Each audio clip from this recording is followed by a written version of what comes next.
Ulama yang sebenarnya ulama. Ulama adalah figur yang mengakar ke bawah. Mengakar pada umat, bukan merambat ke atas pada kekuasaan. Ulama adalah mereka yang alim, tegas, dan sederhana. Bukan mereka yang bergelimang dalam gemerlap kemewahan dunia dan toleransi pada kemungkaran. Lisannya adalah perisai bagi dakwah, bukan tameng bagi kekuasaan. Lalu siapakah yang pantas disebut sebagai ulama? Mantan Ketua Majelis Ulama Indonesia pertama, Allahyarham Buya Hamka menjelaskannya dalam sebuah tulisan di majalah Mimbar Agama tahun 1951.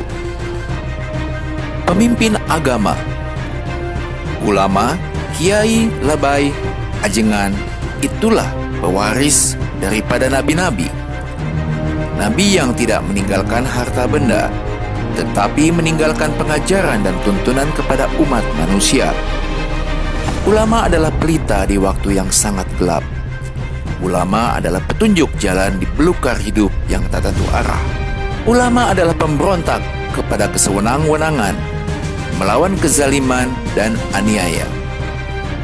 Kebesaran ulama terletak dalam jiwa, bukan dalam pakaiannya yang mentereng, baik jubah dan serban atau tasbih dan tongkat kebesaran. Sayangnya ia pada seseorang karena Allah. Dari matanya terpancar cahaya keyakinan dan iman. Mereka berani menyatakan kebenaran, menyaksikan kebenaran, memberikan nasihat berdasarkan kepada hukum-hukum yang diturunkan Tuhan. Tidak memutar-mutar lidah, memusing-musing arti perintah Allah karena mengharap ridho dari kekuasaan manusia. Sekali-kali tidak sudi menyembunyikan kebenaran, padahal mereka tahu. Mereka, yaitu ulama mulia dan bergengsi tinggi karena iman dan kepercayaannya. Kalimat Allahu Akbar, Allah Maha Besar, telah mempengaruhi jalan hidupnya. Maka lantaran itu tidaklah pernah mereka merasa rendah diri terhadap sesama makhluk.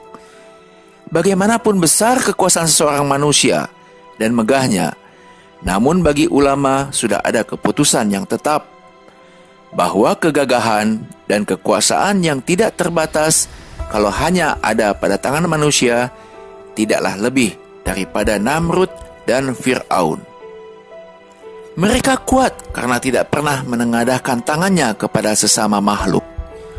Maka oleh karena kuat dan teguhnya semangat ulama, kerap terjadi kepala-kepala negara itulah yang terpaksa mengambil muka kepada ulama.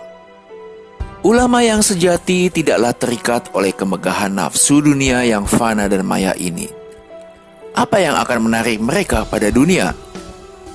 Datang ke dunia tidak berpakaian suatu apa, dan kembali ke akhirat hanya dengan kain kafan 3 lapis. Sebab itu, maka perutnya tidaklah menguasai dadanya, dan kepalanya tidak berat, yang menyebabkan timbul kantuk karena terlalu banyak memakan pemberian orang kaya atau orang-orang berkuasa. Mereka menempuh beribu macam kesulitan, dan mereka tahu akan kesulitan itu. Bila mana mereka telah tertegun melangkah, karena sulit rumitnya yang akan dihadapi, tiba-tiba mereka bangun kembali, sebab terdengung pula kembali di telinga mereka. Al-ulama warasatul anbiya. Ulama adalah penyambut warisan Nabi. Lantaran itu mereka pun berjalan terus. Nasihat kepada ulama atau da'i juga disuarakan pendiri Dewan Dakwah Islamiyah Indonesia, Allahyarham Muhammad Nasir. Dalam sebuah tulisannya, Nasir berkata, jika seorang da'i harus merdeka dari sifat ananiyah atau egoisme yang menjerumuskan sang da'i pada sikap takabur, ria dan ujub atau ingin dikagumi, jika sifat ananiyah sudah masuk ke dalam niat tempat bertolak, maka akan muncul sikap hendak memenuhi selera orang banyak, yang ujung-ujungnya kembali kepada selera aku pribadinya. Di antara sikap ananiyah yang bisa hinggap pada seorang da'i adalah hubul mal atau cinta harta, hubul ja'ah, cinta pangkat dan jabatan, ingin dilihat dan dipuji banyak orang. Semua itu bersumber dari keinginan memperoleh balas jasa dalam arti lahir dan batin. Di bawah kekuasaan Hawa Ananiah ini, seorang mubalik mudah sekali melakukan bermacam-macam pantangan dakwah, seperti berteras keluar, menjual tampang, berpantang rujuk, menghela surut, meskipun sudah keliru fatwanya. Kemudian tajamul atau mencari muka dengan mendekatkan diri mencari kesayangan orang-orang penguasa. Kalau sudah begitu, seorang mubalik atau ulama akan kehilangan harga diri yang menjadikan lidahnya kaku, jiwanya kecut. Ulama sejati adalah mereka yang berada di dalam barisan kaum muslimin, bukan berada dalam barisan penguasa, apalagi penguasa yang zolim dan aniaya. Ulama harus mengakar ke bawah, bukan merambat ke atas, lalu menjalar perlahan-lahan dalam lingkar kekuasaan.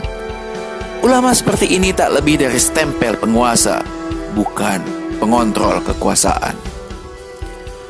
Saat ini, kita menyaksikan banyak orang yang mengaku ulama, mengaku dai, habib dan ustadz, namun lebih senang merapat pada penguasa ketimbang umat Islam.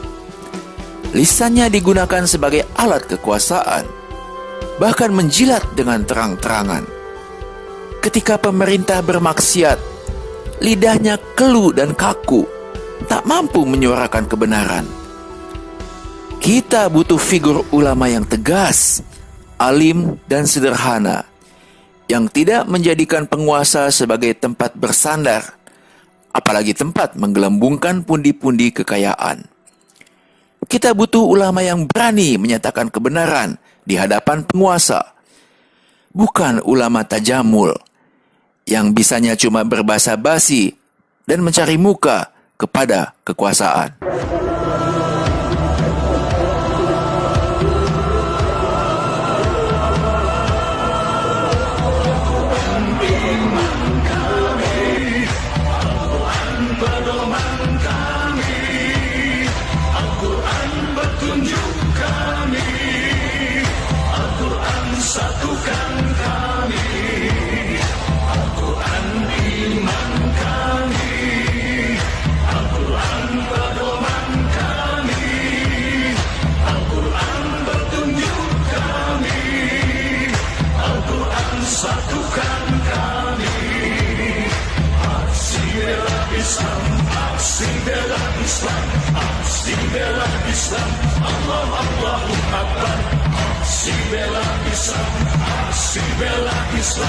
Aksi bela Islam, Allahu Akbar, Allahu Akbar.